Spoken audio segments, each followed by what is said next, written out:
किसी दूर गांव में भूषण नाम का एक व्यक्ति रहा करता था। भूषण इतना दान पुण्य करने में विश्वास रखता था और हर कोई उसकी बस तारीफ करता था। भूषण के पास भले ही अपने खाने को कुछ ना हो, लेकिन वह दान पुण्य करने में कभी पीछे नहीं हटता। एक रोज सुबह सुबह भूषण खाना बनाकर जैसे ही खाने बैठा, उसके दरवाजे पर एक साधु का आना होता है। कुछ खाने को दे दो बेटा, कल से भूखा हूँ, कुछ खाया पिया ही नहीं है और अब तो चला भी नहीं जा रहा। अरे साधु जी, आप अंदर आइए और मेरे साथ बैठ के खाना खा लीजिए। अरे इतने खाने से मेरा पेट नहीं भरने वाला। कोई बात नहीं, मैं आगे मांग कर खा लूंगा। तुम खाना खाने बैठे हो तो खा लो बेटा। अच्छा साधु जी, यह खाना आप ही खा लीजिए, मैं भूखा रह लूंगा क्योंकि रात में मैंने खाना खाया था। इतना कहकर भूषण अपनी थाली उस साधु जी की तरफ बढ़ा देता है। साधु जी भी खाना देखकर दोनों हाथों से जल्दी जल्दी खाने लगता है और खाना खाने के बाद साधु जी भूषण को ढेर सारा आशीर्वाद देते हुए कहते हैं, भगवान तुम्हें हमेशा खुश रखे बेटा। तुमने अपने हिस्से का खाना मुझे खिलाया है। आजकल ऐसे दानवीर लोग मिलते ही कहाँ हैं। तुम्हारा भला हो बेटा। इतना कहकर साधु जी वहाँ से चले जाते हैं, लेकिन भूषण को भी भूख लगी थी। अब वो रसोई में जाकर रसोई में रखे डब्बे को देखने लगता है, जिसमें अन्न का एक दाना भी नहीं था। चलो कोई काम देखता हूँ, कहीं से खाने पीने का बंदोबस्त तो हो जाएगा। बस उस बेचारे का पेट भर गया, मुझे बहुत सुकून मिल रहा है। अब भूषण घर से निकलता है, तभी उसे गांव का मदनलाल देखकर अपनी पत्नी से कहता है, अरे कब से यह अनाज की बोरियां अकेले ही उठा रहा हूँ। अभी भूषण को बुलाता हूँ, तुम देखना वह कैसे मेरी मदद करेगा। उसे तो वैसे भी लोगों की मदद करने का भूत सवार है। खुद भले ही जेब में फूटी कौड़ी ना हो, लेकिन बड़ा दानवीर बनता है। अब मदनलाल भूषण को आवाज लगाकर बुलाता है, अरे क्या हाल चाल है मदन भाई, सब ठीक तो है ना? ये अनाज की बोरियां खेतों से ला रहे हो क्या? अरे हाँ, खेतों से अभी 10 बोरियां और लानी है, लेकिन मैं बहुत ज्यादा थक गया हूँ। तुम थोड़ा हाथ बटा देते तो मेरा काम जल्दी हो जाता। अरे क्यों नहीं, चलो चलो, मैं आपके साथ मिलकर खेतों से आपके घर तक बोरियां पहुंचा देता हूं। बड़ा ही बेवकूफ है और इसे बेवकूफ बनाना भी आसान है। चलो इसी बहाने मेरी मदद हो जाएगी और थोड़ा आराम भी मिल जाएगा। इतना कहकर मदनलाल भूषण से अब कई सारी बोरियां खेत से घर रखवाता है, लेकिन भूषण तो भूखा था। उसे भूख भी बहुत तेज लग रही थी। अब बोरियां रखने के बाद मदनलाल भूषण से कहता है, बहुत बहुत शुक्रिया भूषण भाई, अगर तुम ना होते ना तो मुझे यह बोरियां ढोते ढोते रात हो जाती। कई घंटे बोरियां ढोने के बाद भूषण थक जाता है और अब वह उधार लाला की दुकान से राशन लेकर खाना बनाकर खाता है। अगली सुबह उसके दरवाजे पर किसी के रोने की आवाज आ रही होती है। भूषण नींद में होता है और दरवाजा खोलता है तो देखता है उसका पड़ोसी बिरजू अपनी पत्नी को पीट रहा है। अरे अरे बिरजू, तुम अपनी पत्नी को इस तरह क्यों मार रहे हो? अरे क्यों न मारूं मेरी पत्नी, मेरी मर्जी। तू कौन होता बीच में बोलने वाला? देख बिरजू, ऐसे सुबह सुबह मारपीट करना सही बात नहीं है। पूरे गांव के लोग इकट्ठा होकर यह सब देख रहे हैं, यह अच्छा है क्या? अरे भूषण बेटा, तू भी किसे समझा रहा है? इसे समझाना मतलब अपना सिर दीवार पर मारने वाली बात है। जरूर सुबह सुबह चमेली से पैसे मांगने के लिए लड़ रहा होगा। पीने को पैसे नहीं होंगे ना इसके पास। अरे बुढ़िया चुप कर, ज्यादा बोलने की जरूरत नहीं है। आजकल के बच्चों को तो अपने से बड़ों से बात करने की तमीज ही नहीं है। अरे मैं तो तेरी माँ की उम्र की हूँ और तू है कि मुझसे बदतमीजी से बात कर रहा है। लेकिन मैंने तो नहीं कहा आपको कि मेरे बीच में बोलने के लिए। इतना कहकर बिरजू फिर से अपनी पत्नी चमेली को मारने लगता है, लेकिन भूषण से यह सब देखा नहीं जाता और वह बिरजू का हाथ पकड़ लेता है और उसे एक जोरदार तमाचा लगाता है। यह देखकर सारे गांव वाले ताली बजाने लगते हैं। बिल्कुल ठीक किया यार, इसी के लायक है। अरे अपनी पत्नी पर हाथ उठाता है और खुद को मर्द समझता है। गांव के ढेर सारे लोग ये तमाशा देख रहे होते हैं। उनमें से एक औरत भूषण से कहती है, आप सच में बहुत नेक दिल के हैं, हर किसी की मदद करते हैं, हर किसी का भला चाहते हैं। हम गांव वाले बस आपसे इतना चाहते हैं कि अगला हमारा सरपंच आप ही हो। अरे क्या बात कही है तूने, यह बात तो काफी समय से मैं दिल में दबाए बैठी थी। अरे हाँ बिल्कुल, भूषण भाई गांव का सरपंच बनेंगे तो गांव में विकास होगा, तरक्की होगी। उस सज्जन सिंह के पास तो गांव के लोग जाने से भी डरते हैं, और रही उसे कुछ कहने की बात तो कोई भी उसके सामने मुंह नहीं खोल पाता। भूषण हर किसी की हर तरह से मदद करता था, जिस वजह से गांव के लोग भूषण को अपना अगला सरपंच बनाने का फैसला करते हैं।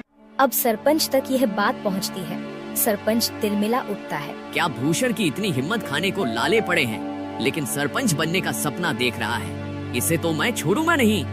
अरे हाँ मालिक, और तो और गांव वाले कह रहे हैं कि चाहे कुछ भी हो जाए, सरपंच तो भूषण ही बनेगा। अब आपको ही कुछ करना होगा, वरना भूषण आपकी गद्दी लेकर ही मानेगा। सरपंच अब सोच में पड़ जाता है कि वह ऐसा क्या करे जिससे उसके रास्ते का कांटा भूषण हमेशा हमेशा के लिए इस गांव से चला जाए।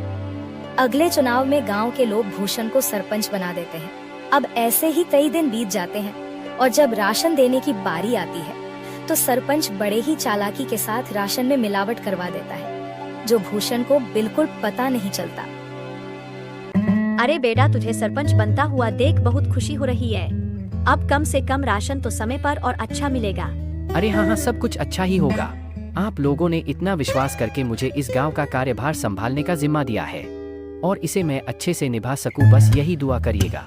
हाँ, अब गांव में विकास और तरक्की आने से कोई नहीं रोक सकता। गांव में राशन बांटने के बाद सभी खुश थे कि उन्हें पहली बार पूरा राशन मिला है, वरना सरपंच सज्जन सिंह तो आधे से ज्यादा राशन काट लिया करता है। लोगों को राशन मिल चुका था, लेकिन अगले दिन पूरे गांव में शोर मच जाता है कि उनके नए सरपंच भूषण ने मिलावटी राशन दिया है। अब गांव वाले एक जगह इकट्ठा होकर भूषण से सवाल करते हैं। हमने तुम पर विश्वास करके तुम्हें गांव का सरपंच बनाया और तुमने हमारे साथ ही विश्वासघात किया भूषण। बेटा, मुझे तुझसे यह उम्मीद नहीं थी। अरे राशन में मिलावट करके क्या मिला तुम्हें? तुम तो गांव के लोगों का हमेशा से भला चाहते थे, तो भला फिर राशन में मिलावट क्यों किया? इतना मिलावट तो सरपंच जी भी नहीं करते थे। हमने तुम्हें सरपंच बनाकर गलत फैसला दे लिया। बिल्कुल ठीक कह रही है कलावती काकी। अभी के अभी तुम इस गांव से निकल जाओ। तुम इस गांव में रहने के लायक ही नहीं हो। ये सारी बातें चल ही रही होती हैं कि तभी वहाँ सरपंच आ जाता है। अरे हाँ, इसे अभी के अभी गांव से निकाल दिया जाए। इस पर विश्वास करके तो हमने बहुत बड़ी गलती कर दी है। अब भूषण को गांव वाले गांव से निकाल देते हैं। सरपंच और उसका नौकर बहुत खुश थे, क्योंकि यह सब किया धरा तो उनका ही था। अब गांव से निकलने के बाद भूषण काफी दूर आ जाता है। वो थक कर एक पेड़ के नीचे बैठकर गांव वालों के बारे में सोचने लगता है। जिन गांव वालों का मैंने इतना साथ दिया, खुद से पहले उनके बारे में सोचा, आज उसी गांव ने मुझे निकाल दिया। अरे राशन में मिलावट भला मैं क्यों करूंगा? और अगर मैंने गांव वालों के राशन में मिलावट नहीं की है तो फिर यह सब जरूर सरपंच का काम है। कोई बात नहीं, मेरे इतना कहने पर भी गांव वालों ने मेरा साथ नहीं दिया, मैं इसे कभी नहीं भूलूंगा। इधर सरपंच फिर से अपनी चाल चलता है और गांव वालों का विश्वास जीत लेता है। गांव वाले एक बार फिर सरपंच सज्जन सिंह को अपना सरपंच मानने के लिए मजबूर होते हैं, क्योंकि उन्हें भूषण भी धोखेबाज लगता है। ऐसे ही धीरे धीरे महीना बीत जाता है और भूषण का कहीं अता पता ही नहीं था। एक रोज सरपंच का नौकर जंगल के रास्ते घर आ रहा होता है। तभी वह दो आदमी को बातें करते हुए सुनता है, जो भूषण के बारे में बात कर रहे थे। अब वो नौकर घबराता हुआ घर पहुंचता है और सरपंच से कहता है, मालिक, मैंने दो लोगों को आपस में बातचीत करते हुए सुना है। वो दोनों भूषण के बारे में बात कर रहे थे। वो जंगल में जो झोपड़ी है ना, उसी में भूषण आत्महत्या कर लिया है, और यह करीब एक सप्ताह पहले की बात है। क्या इसका मतलब मेरे रास्ते का कांटा अब हमेशा हमेशा हमेशा के लिए मेरे रास्ते से हट गया है? चलो अच्छा है। और तो और मालिक, यह बात तो गांव वाले भी जानते हैं। न जाने उन तक ये बात किसने पहुंचाई। हो सकता है उन्हीं लोगों ने पहुंचाई हो जो बात कर रहे थे। अरे गांव वाले बहुत ही मतलबी हैं। भूषण ने गांव वालों का कितना साथ दिया, और गांव वाले भी यही कहेंगे कि भूषण ने शर्म के मारे आत्महत्या कर ली। गांव वालों के साथ साथ सरपंच को भी अब पूरा यकीन हो गया था कि भूषण ने आत्महत्या कर ली है। लेकिन कुछ दिनों बाद भूषण सरपंच के दरवाजे पर पहुंचता है। शाम का समय था, चारों तरफ अंधेरा छा रहा था। सरपंच अपने नौकर को आवाज लगाकर कहता है, अरे सामने देख, जरा कोई खड़ा है क्या? मुझे तो ऐसा लग रहा है कि सामने भूषण है, मतलब भूषण का भूत। मालिक, ये भूषण का भूत ही लगता है। ये आपसे बदला लेने आया है। मैं तो चला यहाँ से, मुझे भरी जवानी में नहीं मरना। मेरे 4 बच्चे हैं और 2 बीवियां हैं। सरपंच का नौकर इतना कहकर वहाँ से दुम दबाकर भाग निकलता है। भूषण जैसे जैसे आगे बढ़ रहा था, सरपंच पसीने से तरबतर हो रहा था। वहीं रुक जा भूषण का भूत, तुझे क्या चाहिए? मैं तुझे सब कुछ देने के लिए तैयार हूँ, अपना घर, जमीन, पैसा, लेकिन मुझे मारना मत। मैं तुम्हें नहीं छोड़ूंगा। तुमने मुझे बदनाम किया है। अब तुम ही यह सच गांव वालों के साथ सामने बोलोगे, वरना मैं तुम्हें मार डालूंगा। अरे हाँ, मैं गांव वालों के सामने सच को बोलने के लिए तैयार हूँ, लेकिन मुझे मारना मत। अब सरपंच रात के समय ही गांव वालों को इकट्ठा करके सबके सामने सच को बोलता है कि उस दिन राशन में मिलावट उसने और उसके नौकर ने की थी। आप लोग भले ही मुझे भूत समझ रहे हो, लेकिन मैंने अपने आत्महत्या की खबर झूठी फैलाई थी ताकि मैं चोर को पकड़ सकूं, और चोर आप सभी के सामने है। मैंने हमेशा लोगों का भला किया, तभी तो आप लोगों ने मुझे इतने सम्मान और प्यार के साथ दानवीर कहा। भाई मुझसे गलती हो गई, मुझे माफ कर दो, मैं तुम्हारे आगे हाथ जोड़ता हूँ।